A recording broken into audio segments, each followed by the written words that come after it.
Hello, my name is Samson Evans from Weymouth High School Writing PA. Here's my project using Lepomis macrochirus fish scales as biological indicators of stream health. This will be a brief breakdown just to overview the project.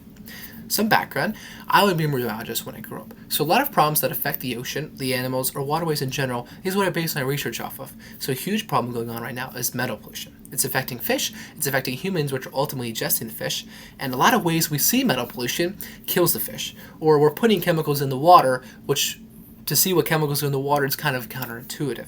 So I stumbled on this idea that using fish scales, it's super minimally invasive, they grow back like fingernails, we can see what's going on in the water, what metal pollution is affecting the fish, which can save lives as well.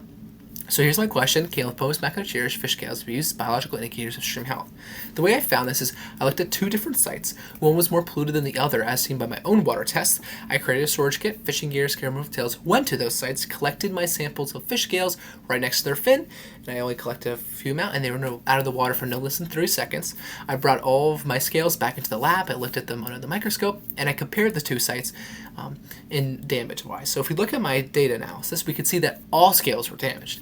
Calcified radii, damaged anterior marginal scale, damaged circuli. This is all due to metal pollution, as I can see by previous research. But when I did a blind test to see the difference between the two sets, I saw that Stilling Basin actually had a higher amount of damage on the scales, which just so happened to coincide with a higher amount of lead in the water.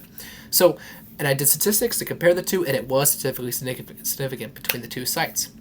So I think my hypothesis was confirmed. Not only was metal pollution able to be seen in the scales, but due to the severity of damage, one stream was identified to have a higher metal pollution, so it's very accurate.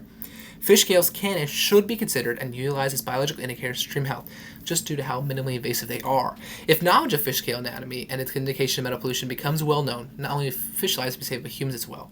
So if all I need is a magnifying glass or attachment to my phone, and I maybe won't ingest the fish due to different anomalies on the scale, that can save my life as well as the fish's life. So the potential of saved lives is immense. Thank you.